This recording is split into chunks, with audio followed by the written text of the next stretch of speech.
એટલે અહીંયા કહે છે આ વેદની ઋચાઓ એકબીજા વાતો કરે છે, સખીઓ મળીને, વ્રજ ભક્તો મળીને એકબીજા વાતો કરે છે કે એસી કોણ કરે હે સખી, આ લીલાનો અનુભવ.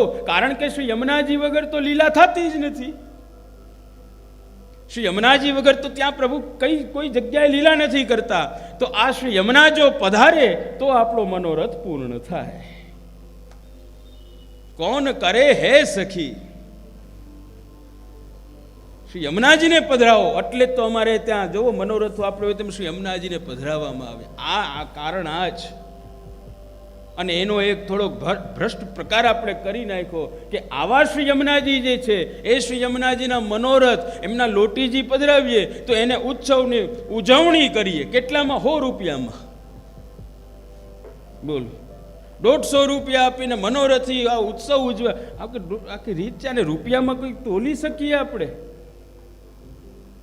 મહાપ્રભુજી પહેલા જ ના પાડી દીધી કે નમનથી વધારે કંઈ ન કરી શકો. તમે કરી શું શકો? તો આ શ્રુતિઓ, આ વેદનો જે મનોરથ હતો એ મનોરથ વ્રજમાં પ્રગટ થયા ગોપીજન સ્વરૂપે. અને અહીંયા શ્રી યમુનાજીની કૃપાથી ભગવાનની લીલાનો અનુભવ કરાયો. શ્રી યમુનાજીએ ભગવાનની લીલાનો અનુભવ કર્યો. અને આવો જ કંઈક અનુભવ જોવો તમે કેવો થયો. શ્રી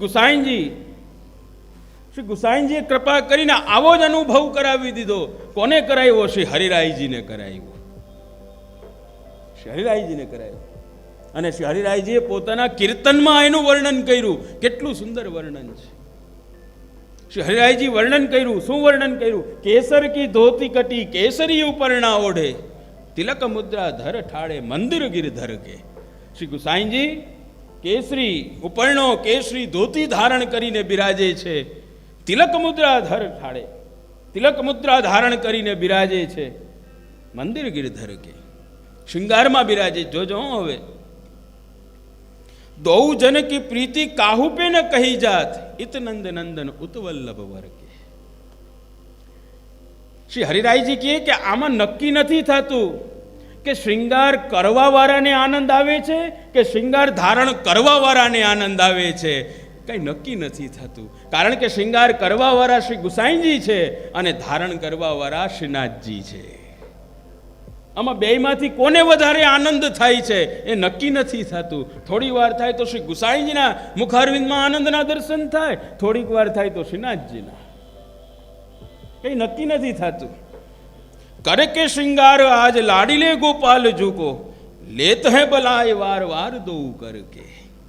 શ્રૃંગાર કરીને એવું સુંદર સ્વરૂપ, એવા શ્રૃંગાર શ્રી ગુસાઈજી ધારણ કરાવે એમાં એ બાકી હોય એવું સુંદર સ્વરૂપ શ્રીનાથજીનું. અને એ શ્રીજી બાવાનું જે સ્વરૂપ છે એને તો દર્શન કરી અને શ્રી ગુસાઈજી મોહિત થઈ જાય અને એમે જે છે એ નજર ઉતારે છે કે મારા પ્રભુને કોઈની નજર ન લાગે. તો એવા સુંદર લાગે છે. અમારા વૈષ્ણવ તો એમ કે જલ્દી શ્રૃંગાર કરીએ, એક ના એક હોય. ગઈકાલે મેં એક ના એક શ્રૃંગાર હોય, એ કંઈ બદલે નહીં. ગુસાઈજીનું ઘર છે, અહીંયા થાય, અહીંયા કાંઈ ન થાય. કે હે જો તમે શ્રી ગુસાઈજી સેવા કરે એવા ઠાકોરજીના દર્શન કે નજર ઉતારવાનું મન થઈ જાય, એવો સ્નેહ પ્રગટ થાય છે. વેવ મુસ્કાત જાત ફૂલે ન સમાત ગાત, કહે હરિદાસ મેં નિહારે દ્રગ ભર કે. શ્રી હરિરાયજી કહે છે વેવ મુસ્કાત જાત ફૂલે ન સમાત ગાત. શ્રી હરિરાયજી કહે છે કે આવા અલૌકિક દર્શન કરી કે જ્યાં બંને સ્વરૂપના મુખારવિંદમાં આનંદ છે, બંને સ્વરૂપ આનંદમાં બિરાજે છે. ને આવા દર્શન કરી કહે હરિદાસ મેં નિહારે દ્રગ ભર કે. આવા બંને સ્વરૂપ આનંદમાં બિરાજે છે ને એવા દર્શન મેં આંખને ભરી ભરીને કરી લીધા છે. આંખ ભરી ભરીને મેં દર્શન કર્યા છે. આપણને દર્શન કરતા ક્યાં આવડે? હે, આપણી દ્રષ્ટિ ક્યાં છે? બીજી સિદ્ધિ છે, પ્રભુની લીલાનું અવલોકન કરાવી દઈએ. ભગવાનનો આનંદ, ભગવાનનું સ્વરૂપ કેવું છે, રસો વૈસ, રસથી ભરેલું છે, પણ અત્યારે અનુભવ નથી થતો.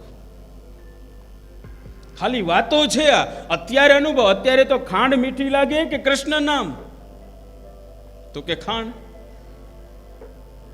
અત્યારે આનંદ કેમાં આવે? પ્રવચનમાં બેઠા એમાં આનંદ આવે કે હમણાં છૂટશું એમાં? અત્યારની તો ભાઈ સ્થિતિ અલગ છે. પણ જો શ્રી યમુનાજી કૃપા કરે ને તો તમને ભગવાનનો જે રસનો, જે આનંદનો જે એમનું સ્વરૂપ છે ને એનો અનુભવ તમને કરાવી દે તમારું મન. કારણ કે જો જ્યાં આનંદ આવતો હોય ને, જ્યાં તમને આનંદ આવે ને ત્યાં કંટાળો ના આવે. આ નિયમ છે. જ્યાં તમને આનંદ આવતો હોય ને ત્યાં તમને કંટાળો ના આવે. કંટાળો ક્યારે આવે? કે જ્યારે તમને આનંદ આવતો બંધ થઈ જાય. તો અહીંયા કહે છે કે પ્રભુની સેવામાં ઉતાવળ કેમ થાય છે વૈષ્ણવોને? મન કેમ નથી લાગતું? કારણ કે આનંદ નથી આવતો. વાતો છે, હજી આનંદ નથી આવતો. તો શ્રી યમુનાજી શું કરે? જો તમારા ઉપર કૃપા કરે ને તો તમને આનંદનો અનુભવ પણ કરાવી દે છે. આ સિદ્ધિનું દાન કરે. એ પછી સર્વાત્મ ભાવની સિદ્ધિનું દાન કરે. એ પછી શ્રી મહાપ્રભુજી કહે છે કે સર્વાત્મ ભાવની સિદ્ધિ છે એ તમને આપે છે. સર્વાત્મ ભાવ પછી 4 સિદ્ધિ થઈ, 5મી સિદ્ધિ છે. આ યમનાષ્ટક કરવાથી હવે 5મી સિદ્ધિ તમને મળશે. અને એ કઈ? તો કે વિયોગમાં ભગવાન હૃદયમાં ભગવાનનું પ્રાગટ્ય કરાવે છે. તમને વિરહ થાય છે તો વિરહમાં ભગવાન ક્યાં બિરાજે છે? તમારા હૃદયમાં એમનું પ્રાગટ્ય કરાવી દે છે. વિરહમાં ભગવાનને તમારા હૃદયમાં પ્રગટ કરાવે. એવા શ્રી યમુનાજી છે. વ્રજ ભક્તો જેમ ભગવાનને પ્રિય છે, જેમ મેં હમણાં વાત કરીને કે ખીલોના વગર તો ઠાકોરજી બિરાજતા જ નથી, એ વ્રજ ભક્તો જેમ ભગવાનને પ્રિય છે એમ અમારા વૈષ્ણવો પણ ભગવાનને પ્રિય થઈ જાય એ સિદ્ધિનું દાન શ્રી યમુનાજી કરે. એવું નથી કે આ 84,252 વૈષ્ણવ વગર ન રહી શકતા. તમારા વગર પણ નહીં રહી શકે. આ પ્રભુ તમારા વગર પણ નહીં રહી શકે. પણ એ ક્યારે થશે? જ્યારે શ્રી યમુનાજી કૃપા કરશે. અને પછીની સિદ્ધિ છે તનુનવત્વતા. એ પછી તનુનવત્વતાનું દાન કરે છે. તનુનવત્વતા એટલે આ જ દેહથી, આ જ શરીરથી આપણે ભગવદ લીલાનો અનુભવ કરવા માંડીએ. આ જ શરીરથી એનો અનુભવ થઈ જાય એ તનુનવત્વતા કહેવાય. આ એક સિદ્ધિનું દાન છે. અને પછી છેલ્લે ભગવદ લીલાના આનંદનો અનુભવ. ભગવદ લીલાના આનંદનો અનુભવ તમને કરાવી દઈએ. આ સિદ્ધિ જે છે, તો આ જે સકલ સિદ્ધિઓ જે છે એ શું કરે છે? તો કે તમારી સેવાને આધિદૈવિક બનાવે. આપણી સેવાને આધિદૈવિક બનાવી દઈએ. આધિદૈવિક એટલે ભગવાનનો અનુભવ આપણે કરવા માંડીએ. આ સિદ્ધિઓ બધી એના માટે છે. આમાં લૌકિક સિદ્ધિ એકય નથી. લગ્ન કરાવી દઈએ, આવ્યું કઈ? એવું તો કઈ ના આવ્યું. તબિયત સારી ન હોય તો હારી થઈ જાય. પરિવારમાં કોઈનો સ્વભાવ બહુ ગુસ્સાવાળો હોય તો એ શાંત થઈ જાય. કેમ? તો કે સ્વભાવ વિજયો ભવે. એવું તો કઈ ના આવ્યું આમાં બધી જ સિદ્ધિઓ એવી છે કે જે તમને સેવામાં ઉપયોગી છે. એટલે આ યમનાષ્ટક જે છે એ તો સેવા માટે છે, સેવામાં ઉપયોગી છે. અને આ 8 સિદ્ધિઓ એના માટે શ્રી યમુનાજી તમને આપે. હવે એક પ્રશ્ન એ થાય કે 8 સિદ્ધિઓ આપે છે શ્રી યમુનાજી, પણ એ આપવા વાળા બહેના કેમ? આ તો બધું ભગવાન આપે. શ્રી યમુનાજી કેમ આપે છે? આ બધું તો ભગવાન આપે. તો શ્રી મહાપ્રભુજી સમજાવે છે કે ના, એવું નહીં. મુરારી પદ પંકજ સ્ફુરદ મંદરેણુત્કટા. આ શ્રી યમુનાજી અને ગંગાજી, જો બે છે, શ્રી યમુનાજી અને શ્રી ગંગાજી બંને છે. અને ગંગાજીનો રંગ કેવો? શ્વેત, સફેદ. અને શ્રી યમુનાજીનો રંગ શ્યામ, શ્યામ રંગ, શ્યામ. તો આ શ્રી યમુનાજી શ્યામ છે, ગંગાજી, પણ આ બંનેનો સંબંધ ભગવાન સાથે છે. અને ક્યાં? તો કે ભગવાનના ચરણારવિંદ સાથે છે. આ બંનેનો સંબંધ ભગવાનના ચરણારવિંદ સાથે છે. ગંગાજી કઈ રીતે પ્રગટ થયા? તો આપણે કથા એની બહુ પ્રસિદ્ધ છે.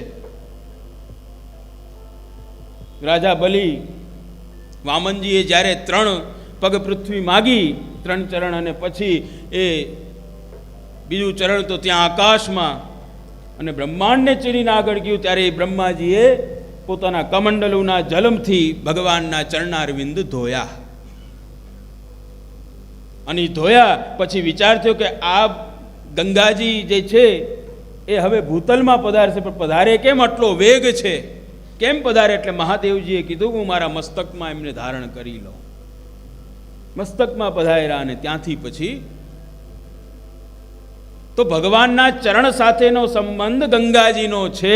એટલે ગંગાજીનો સંબંધ હોવાથી શ્રી મહાપ્રભુજી સમજાવે કે ગંગાજી પણ તમને સિદ્ધિઓનું દાન કરે છે. ગંગાજી પણ કરે છે, પણ એ કઈ સિદ્ધિ છે? એ બધી મર્યાદા માર્ગીય સિદ્ધિ છે.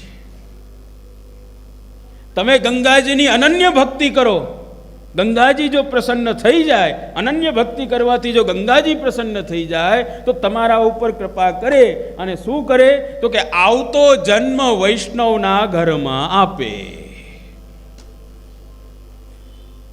ગંગાજી જો પ્રસન્ન થઈ જાય ને તો આ જન્મ તો તમે ગંગાજીની ભક્તિ કરી, ગંગાજી સંતોષ થયો એને, તો આવતો જન્મ એવો આપે તમને કે કોઈ વૈષ્ણવ ઘરમાં તમારી અંદર વૈષ્ણવી સંસ્કાર આવી જાય, એવી કૃપા કરે ગંગાજી. પણ એ આવતા જન્મની વાત છે, આ જન્મે નહીં. સમજે ને? આવતા જન્મની વાત છે. પણ અમારા શ્રી યમુનાજી એવા નથી. અમારા શ્રી યમુનાજી તો એવા છે કે આવતા જન્મ સુધીની રાહ જ નથી જોતા. એ તો જો કૃપા કરી દે તો આ જ દેહથી અને આ જ ક્ષણમાં તમને ભગવાનની લીલાનો અનુભવ કરાવી દે, તનુ નવત્વતા દઈ દે, નવ તનુત્વ ઓલા દે, આ તનુ નવત્વ કરી દે. તો બંનેનો સંબંધ છે. શ્રી યમુનાજીનો સંબંધ કઈ રીતે છે ચરણ સાથે? તો શ્રી મહાપ્રભુજી આજ્ઞા કહે કે ભાઈ મુરારી ભગવાન જે છે ને, પદ પંકજ સ્ફુરદ મંદરેણોત્કટામ, એટલે કે આ મુરારી ભગવાન, મુરારી નામ મુરહરી, મુરુ દૈત્યને મારવા વાળા, મુરુ દૈત્યને મારવા વાળા એ મુરારી. અને એના ચરણની રજ જે છે ને એ શ્રી યમુનાજીની અંદર છે અને જલથી પણ વધારે છે. એ ચરણ રજ પાછી જલથી પણ વધારે અધિક છે, અધિક માત્રામાં છે. તો એ ભગવાનનું મુરારી નામ એ અસુરને માર્યો, એટલે તો કે અસુરને માર્યો શા માટે? અસુરને માર્યો શા માટે? તો કે ભક્તોને કેદ કર્યા. ભગવાનના ભક્તોને ભૌમાસુર કથા આવે છે ને, એને કેદ કર્યા અને આ મુર નામના દૈત્યને પાણીમાં મૂકી દીધો. અને પાણીમાં મૂકીને ઓર્ડર આપ્યો કે આ એકેય ભક્તો ભગવાન સુધી ન પહોંચે એનું ધ્યાન રાખવાનું છે. મુર દૈત્ય તો આડો આવી ગયો, કોઈ ભક્ત ભગવાન સુધી પહોંચી ન શકે, બધા નિસાધન થઈ ગયા. જ્યારે એવા થયા ને ત્યારે ભગવાને કીધું કે હવે તો હું જાઉં તો જ આને પ્રાપ્ત થાઉં. ભગવાને એ મુર દૈત્યને માર્યો, ભૌમાસુરને માર્યો અને ત્યાં ભક્તોને ભગવાનની પ્રાપ્તિ થઈ ગઈ. હવે આ કથા તો ભાગવતજીમાં છે. અમારા વૈષ્ણવ અમને પૂછે કે જે આ કથા તો ભાગવતજીમાં છે, અમારે શું? અમારે શું? તો શ્રી મહાપ્રભુજી સમજાવે છે કે નહીં, તમારે છે લેવા દેવા. કારણ કે આ મુર દૈત્ય ત્યારે મરી ગયો, આજે પાછો આવ્યો છે. ત્યારે એને રોઈકા હતા ને, આજે પાછા રોઈકા. જલનો દોષ છે, જલમાં દોષ છે. એ શ્રી યમુનાજીનું જલ નથી. શ્રી યમુનાજીનું જલ તો માર્ગ આપી દે, અને આ તો માર્ગ રોયકો. તો કે છે શ્રી મહાપ્રભુ સમજાવે કે ભાઈ અમારે શું નહીં, આપણે છે. કારણ કે મુરારી જે છે ને એને ભગવાન જે છે મુરારી, એણે આ મૂળ દૈત્યને માર્યો. એ મૂળ દૈત્ય ત્યારે મરી ગયો, જે પાછો આવ્યો અને આપણી અંદર આવી ગયો. કયા રૂપે આવી ગયો? તો શ્રી પુરુષોત્તમજી સમજાવે જ કે જડતા રૂપે આવી ગયો છે.